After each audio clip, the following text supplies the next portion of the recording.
Well, hello. Welcome to Hatchery Life.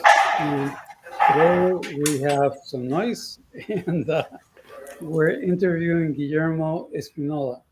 And Guillermo is the co-founder of a company called XIPE. It's a software services company in Hermosillo, Mexico. And we're going to be asking him about his topic primarily, which is understand first and disrupt next. And I can vouch for the fact that he's a disruptor. And with that, why don't I ask you, Guillermo, to introduce yourself? Okay, thank you, Matt. Thank you, Jose, for inviting me to this live. Um, well, what to say about me? I am a software engineer, a developer by myself, and back in 2018, I started this company, XIPE, with the vision of help entrepreneurs to create software differently, more aligned to their purpose, and a little bit less in the technique. So the about this topic is of the disruption is because all the software industry is full of messages and noise about what disruption is, and sometimes I feel that the meaning of the word is lost. So So, what do you mean by the word disruption? um, okay, disruptive is what it is. It's a it's a deep change in in an area in an industry. Um, but the thing is not what it is the what really matters is how did you achieve to disrupt an industry, and sometimes we speak about disruption very light in a very light way, uh, and the and what I want to what we are aiming to solve in this part is to help entrepreneurs to find what they need to to identify where is the disruption opportunity, because you can say I will disrupt a whole industry. It's complicated because industries are not a monolith. They have pieces and they have mobile parts and parts that you can't move. So disruption implies to move that parts that are not movable, or we think that are not movable. So that that's how we started developing software in a more in a way more oriented to the purpose, and less thinking on on the thing, as you said, uh, on the material conditions of Mhm. the industry. Okay. So, And so, give us an example of what you're doing about disruption and things like that. If you're working with anybody that's disrupting a particular area, or I know you, and I know you fairly well, and I know you guys are doing a lot of really interesting things. And but give us an example of okay. what you're Um, doing. for example, this is a story. I will not say many details of the customer, but uh, we receive a customer that said, "Okay, I want to change the way people uh, engage with the gym, the health industry. I want to change the way uh, gyms engage with customers, and we need to be disruptive." And I don't know, how do you want to be disruptive? We want to be the Uber of the gyms. Okay, well, Uber already exists, so it's hard to disrupt something with something that already exists, because it becomes the new mainstream and everybody is doing it, and there are a lot of followers doing it. So uh, we need to start understanding what part of the gym industry are you in, and and what do you think uh, that must to change. And well, that question seems very easy, but at the beginning was like, okay, no, I want to create a membership system. Okay, yes, but how that will disrupt. So tell me more. And then we discovered that, to be honest, nobody in that team, in the company, and in our end, nobody knows how to disrupt the gym industry. So we start questioning ourselves, okay, what we need to change and why, and does the people need it, and how to help. And suddenly the pandemic strike, and that industry was very affected by the pandemic. Nobody can join the the, the gyms anymore.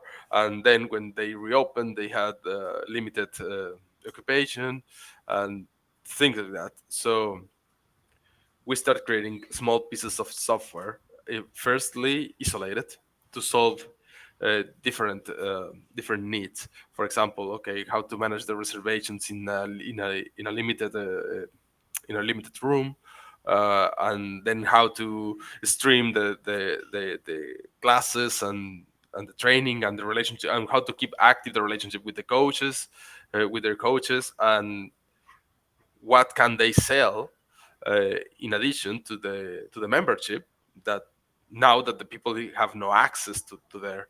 And well, that become something very interesting, because after 3 years, what we see is that the engagement of this club with their people has grown, mm, beyond their geographical limitations, and that's very unlikely in a gym. So right now they are opening a lot of like pop-up stations in different cities, just because people requested, hey, we are here in Mexico City or another place, and they move people over there, create the boot camp, create the training, and if the community grows, they establish in that city, and that's something that is a growth model never seen before. Uh, Guillermo, can I ask a question? yes, please. It sounds like what you're describing is your relationship with your clients. How do you um, help your clients with their demand for disruption, right? And so the question I have to you is, can you help your clients with their desire to disrupt if you yourself haven't disrupted how you do your work? Okay, the relationship is, as any relationship, is not all it's not all sweet. We have a lot of ideas confrontation, which means uh, that sometimes we are not aligned with the purpose of the customer, or sometimes some ideas of the customer is not aligned with their purpose, because that happens. So there's where the friction start. So but in a framework, or a bit of respect, and uh, I don't know, security to be yourself and express what your ideas, and to if you know that the other party is hearing to you, that everything, we can overcome that friction, and there is where we start creating that disruption. And regarding if I need to be disruptive to help to disrupt, uh, I don't know. I think we have made some small disruptions inside our company first, to change the way we see what we do, because software development is not about software development, it's about the problem that we are solving.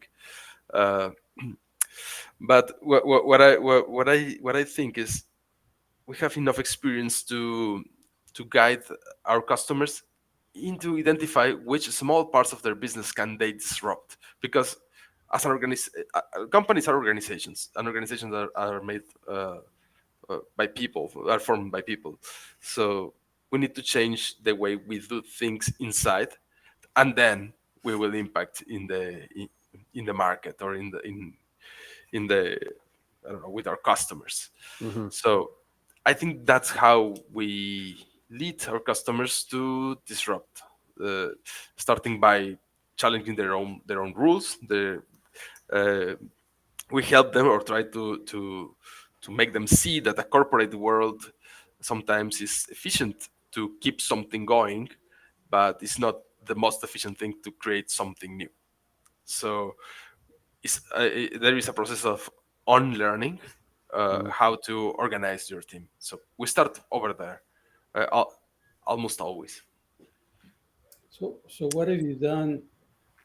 You mentioned in passing that you changed the way that XIPE operated or something. Can you tell us more about that and how it was, how it is, and what the change is, and all that? Yes, we started the company as an offshoring company. So we receive requirements and we deliver software. And then we learned that that model don't create that engagement or ownership with the developers and their code. So the bugs start accumulating, and then you fix something and break another thing, and it becomes unsustainable. So learning from companies like yours, Matt, we moved to the dedicated team model. But then we discovered that um, making a team is a full package. Is not only a recruitment process. We're just putting people together. We are trying to create the team since the recruitment model. So we changed the way we recruit. Instead of having a big pipeline of developers passing the stages, we try to put the candidates together, try to create engagement in that meetings, trying to see who is collaborating with whom, and if we detect some synergy between some of them, we try to get them together. So we're changing the way we're recruiting, because also the best developers, the best talent in the world, they are not they don't like to be 6 months in a process, when a conversation with a coffee can be enough to detect their skills and their commitment and their triggers and what they are looking for. So we're trying to make the process shorter and more focus on their career plan, not on their skills, not about their skills. And well, I think that triggers a lot of small changes in our process. Okay, and what did it do for you? Sorry. What did it do for you personally? What impact did it have? Okay, I I feel more free, because I can connect with the team as much as possible. The idea of having pipelines for everything, and I making everything like a process, in like industrial process, disconnect people. So uh, in the previous version of my company, I feel like trapped, at some point I said, okay, why this is my company and I don't feel excited about it. So after a lot of thinking and speaking with people and sharing experiences, uh, I think I found that what was happening was I was disconnected from the development, from the team, and I like to code. I still like to code, so I started involving in the coding, participating with the team, and then the traction changed a lot. Uh, be, and because I think because sometimes companies start treating people like resources instead of team members. So we Mhm. stopped that, and I feel very happier now.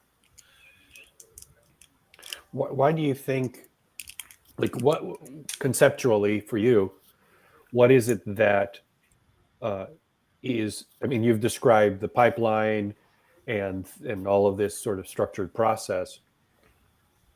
What do you still have to do as far as the transition? That sounds like you're going through a transition. What still left for you as you see it today? Okay, I think I need to okay, there are a lot of things in the development process that we are still managing as a pipeline, because it's the most accurate or the most common process in the industry. Um, but I think that something that it will be interesting is to flat. to flat completely the organization, because I have partners that are not involved in the operation, but they feel and they feel like strange people for the team, and the team feel and I want to make them uh, closer. The idea of having a partners in the far away is of the company, it doesn't work, and maybe it's not a problem, but it don't feel like natural, and I want to create this company.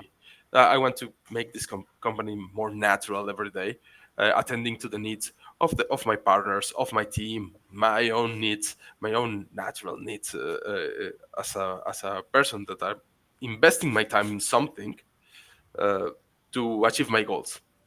I want to change the way we see companies. They are not the goal. We are not developers. We are people, and right now we are developing software in this company, investing our time, uh, and if we all can align and see the company as a vehicle, instead of of an end or a thing that can possess, or I don't know. I don't know how to say it properly, So maybe, but I you just said something that really intrigued me because it's like um, you've got a, a need of a client, a need of you, a need of the team, a need of a specific individual contributor, and what you're trying to do is meet all those needs. So, what do you think the needs, say, of a developer are that would be in alignment with you, in alignment with the organization, and in alignment with the client's needs? okay. I think this is the best analogy that I found is like a train or a subway or something like that. Um, the customer needs to arrive to some point. Customer wants to arrive to some point. In this relationship, the developer that arrives to this train, they want to learn, they want to improve their skills, they want to gain experience, obviously a salary, an economy, safety, Economic safety. economic safety, yes, and a growth plan. Everybody have dreams. So if we following the analogy of the and myself as well, I think it's the same motivation. So when we have a destination, we can jump into the train, and everybody can play its role in that train. Uh, well, the companies are those trains, and the destinations are the purpose that we are doing. So if we align the the the developers and the team and my company, all the people involved with the customer, with their purpose, so we are going in the same destination. But as I said, this is a train. You can say, okay, beyond that point, I am far from where I'm going, so I will get down here, and people can leave the company and can join the company later, customers as well. But in the way we align more our interests and more our purposes, uh, the longer will be the ride together.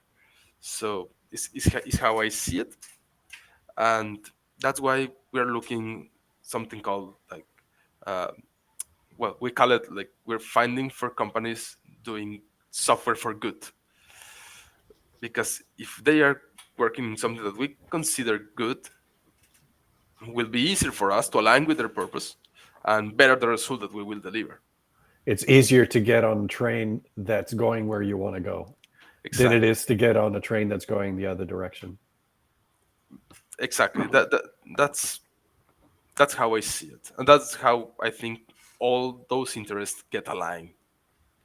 So, is it fair to say that your goal isn't necessarily how many clients do we have and how big is our revenues and are we going Totally. to double our revenues next year, or how many clients, and I'm asking a question, not making a statement, how many of our clients are on the train, or how many of us like the train that our clients have? Is that the kind of conversations you guys have? Yes, actually, when we start all these revolution inside the company against the corporate way we used to work, we lose customers. We we need to let them go because our trains start going to another part, and we are not making, we wasn't feeding anymore. So it's exactly the kind of conversation that we have with our existing customers and with the new ones or the people interested in collaborating with us.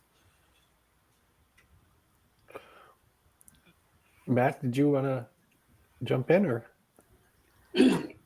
No, go ahead. It's a very interesting conversation the way you're taking it. I like the model of the train going in certain directions, and the ride is long, but people jump in and out as they need to. Both the people that work there and contribute there, and people that get the benefit of that, your clients. Um, so that's a very interesting model in general. Um, so, what in terms of the future? What are you doing? What do you think, or what do you plan for the future? What's going to be different? What's going to make you more the way you are, and more happier, and have people happier and stuff like that? Well, I think the future uh, tends to a more free working environment. People no longer want to be the doctor, the engineer. They want to be themselves and do what they want. So that freedom is something that we're encouraging right now. How to make people feel that they are part of a company uh, Is when it about making people feel or letting people feel? letting people feel. So, yeah, yes, you're right. It's like I will force you to feel. No, it's let them feel that they are part of this company, even when we are maybe disagree with some topic, and they need to be safe, secure, confident enough to express their ideas, and without fearing to lose their jobs. So the future of the work is of the all the work environment is freedom. We need to forget about those systems that keep people track, overview or overwatched, and instead of that start focusing on the outcome of the people's work, what this person is doing for my company, not how many hours is working, is what is giving us, that is uh, I don't know, the outcome, how this person is impacting our company. Is it valuable or not? Are we valuable for him or for her or not? So that, I think that will be the relationships in the future between So people. I'm hearing that you think that the new currency is about contribution. Is that Yes. a fair way to say that? Yes, completely. It's and we have that in the open source model. Many people contribute to software because they believe in that, and they create interesting business models, and they create also wealthy companies, but everybody works in freedom. So I think we need to challenge the corporate world and well, prove that that model is actually faster and reliable.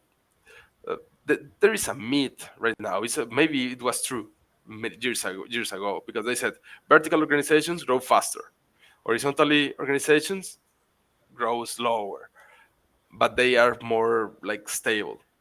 Uh, well, I think that maybe was true 20 years ago, but right now with all the technology that allows people to connect, not only through a trunk or a spine, now they can connect everyone with everyone like nodes. And if the purpose is clear, if the purpose of the organization is clear and it fits to your own purpose, or while it fits to your own purpose, then the work will be faster, faster. The productivity will grow. All those topics that the average industry claims to solve, okay, are solved with this model of contributions, and we don't need to be speaking about it. This is for granted.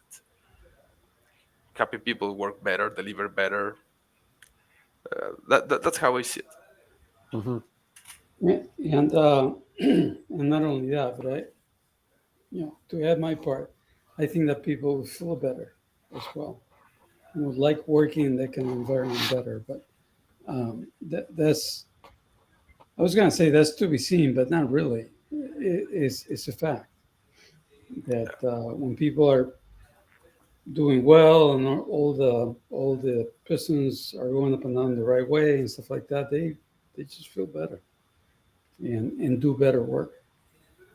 So So I wonder if we can loop back to the topic that you talked about, which is, you have this um, idea that if we understand where we're going, then we can actually do disruption. Um, you're now understanding better what you need, what your team needs. They understand what they need better. And you're starting to understand what your clients need better. Is that a fair statement? It is a fair statement.